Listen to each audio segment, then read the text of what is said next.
Hai, salam Bapak Mama Saudara semua yang dikasihi Tuhan. Selamat bertemu kembali oleh kasih dan penyertaan daripada Tuhan. Saya senantiasa berharap Bapak Mama Saudara semua dalam keadaan sehat, walafiat, dengan penuh rasa syukur kepada Tuhan.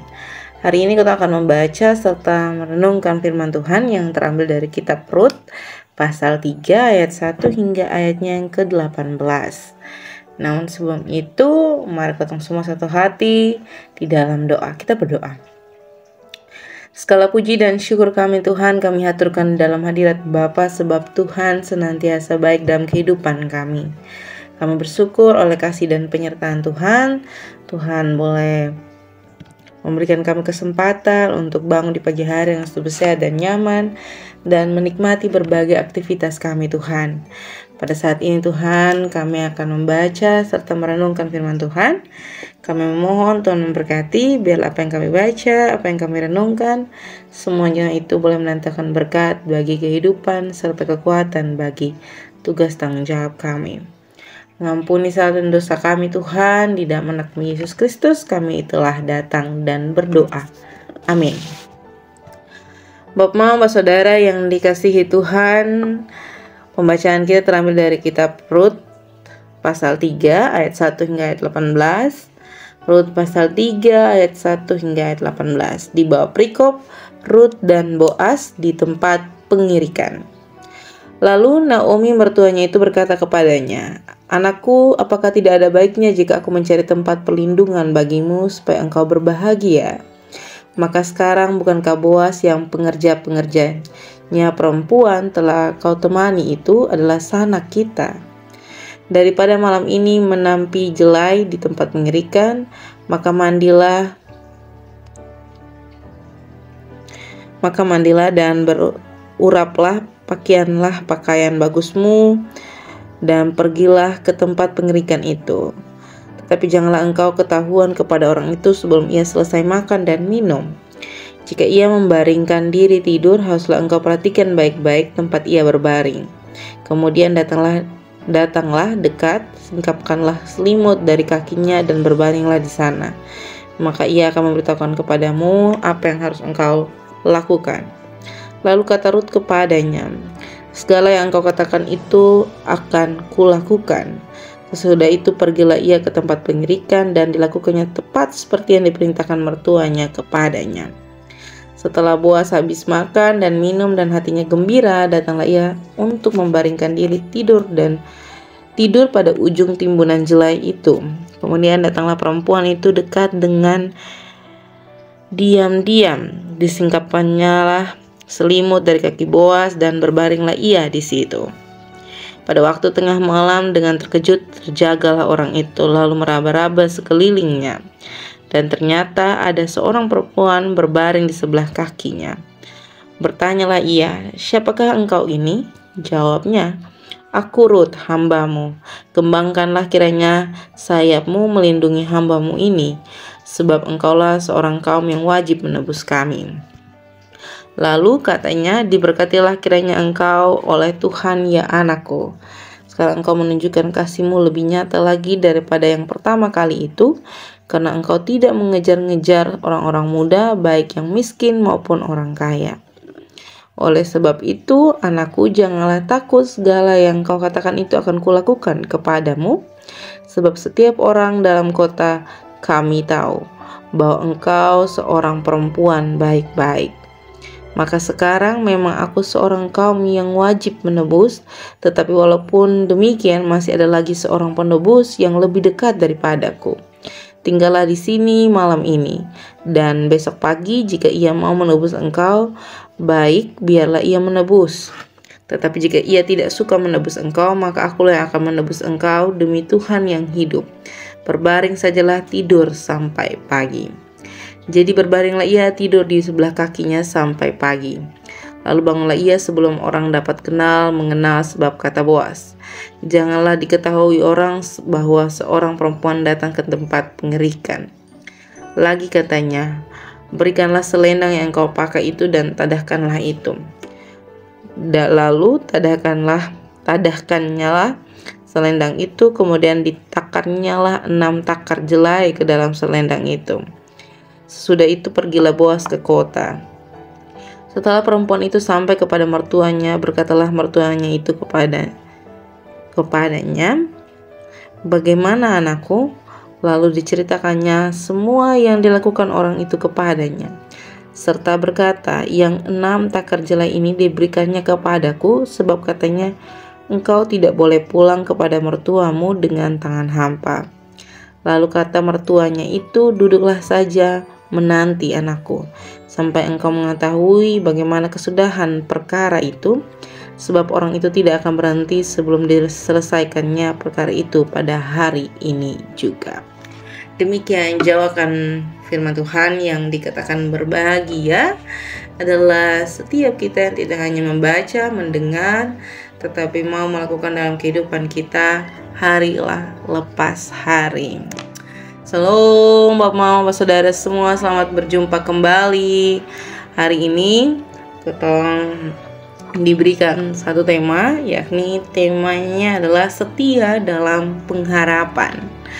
Berbicara tentang pengharapan, kita sering lebih dengar pengharapan, bahasa setia dalam pengharapan ini di saat kita mengalami duka atau kita ada di tenda duka.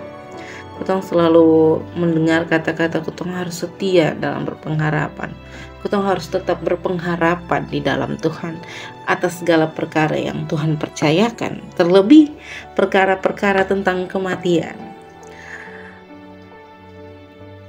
Hal yang sama yang dipikirkan oleh Naomi, seorang mertua dari Ruth, yang terus berpengharapan tentang hal-hal baik yang diberikan kepada menantunya yang begitu setia kepadanya.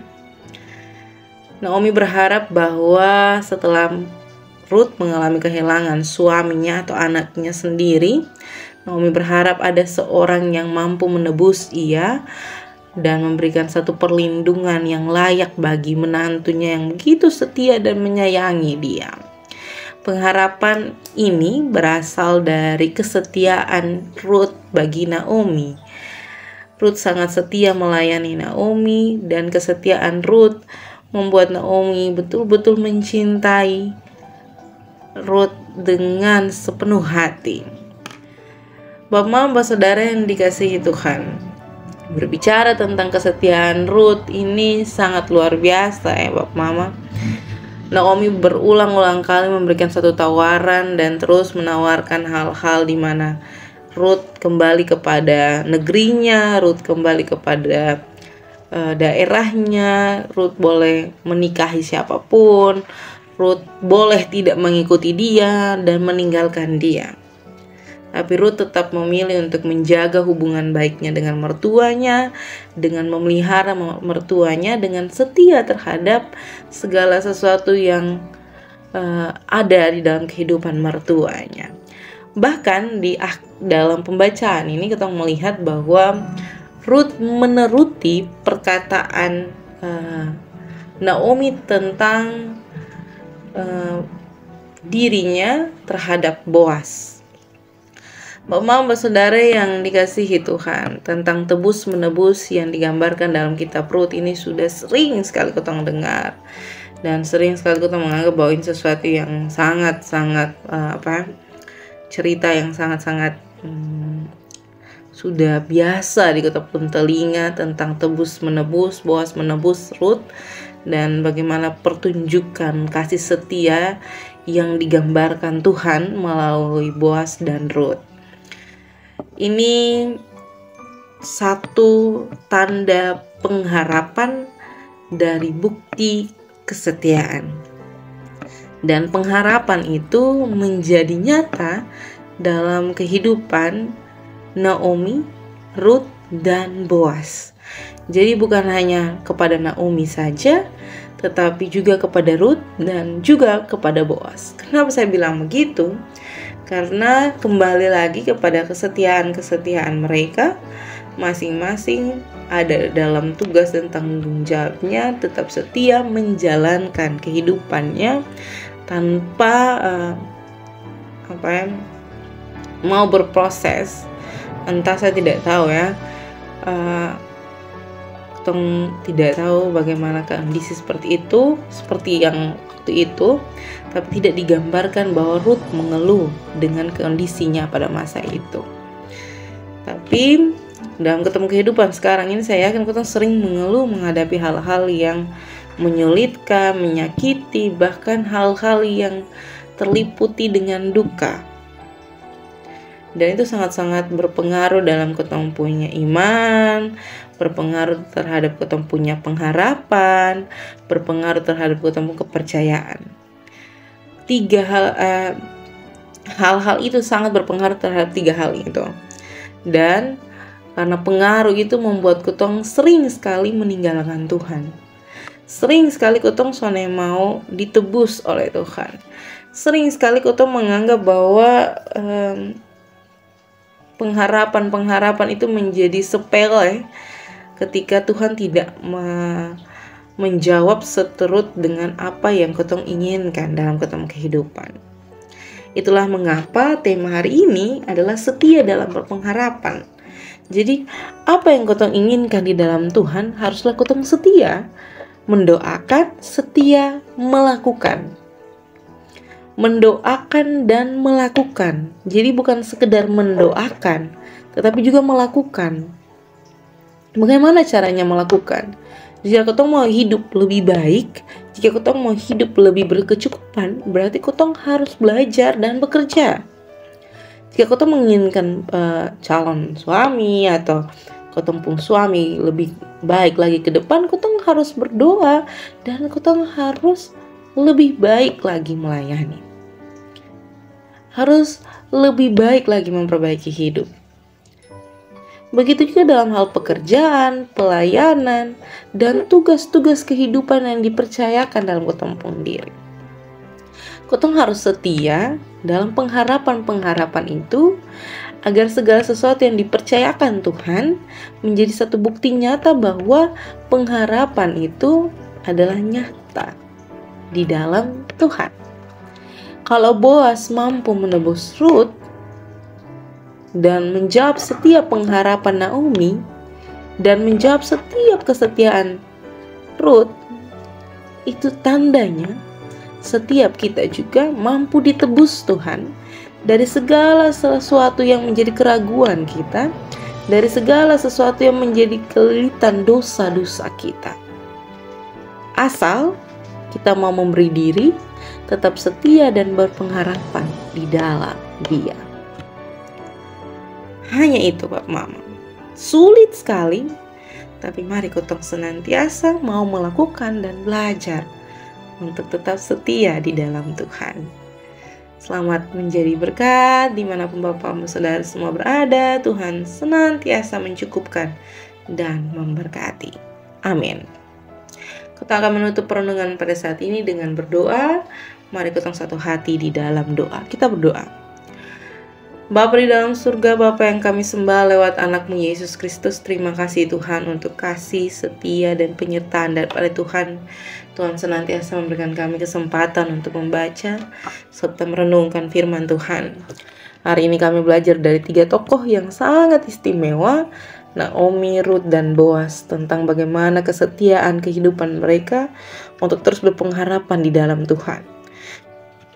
Dan Tuhan menunjukkan bagaimana karya yang besar di dalam kehidupan Ruth, Naomi, dan Boas dengan menebus Ruth dari kehidupan yang lama. Bapa dalam surga, pada saat ini juga kami mendoakan kehidupan, pekerjaan, pelayanan, pendidikan, anak-anak, suami, istri, orang tua kami, opa oma kami, segala sesuatu yang menjadi sukacita, duka cita kami taruh dalam tangan dan pengasihan Tuhan. Tuhan memeluk, Tuhan menjaga, melindungi, dan serta mencukupkan dan memberkati kami sesuai dengan apa yang menjadi keinginan dan kehendak Tuhan di dalam kehidupan kami. Selepas ini kami akan melanjutkan tugas tanggung jawab kami Tuhan. Kami mohon Tuhan memberkati, biarlah apapun yang kami kerjakan, semuanya itu untuk hormat dan kemuliaan bagi nama Tuhan. Mengampuni kesalahan dosa kami, di dalam anakmu Yesus Kristus kami telah datang dan berdoa. Amin. Salam Bapak Mama semua, sampai jumpa kembali, Tuhan memberkati.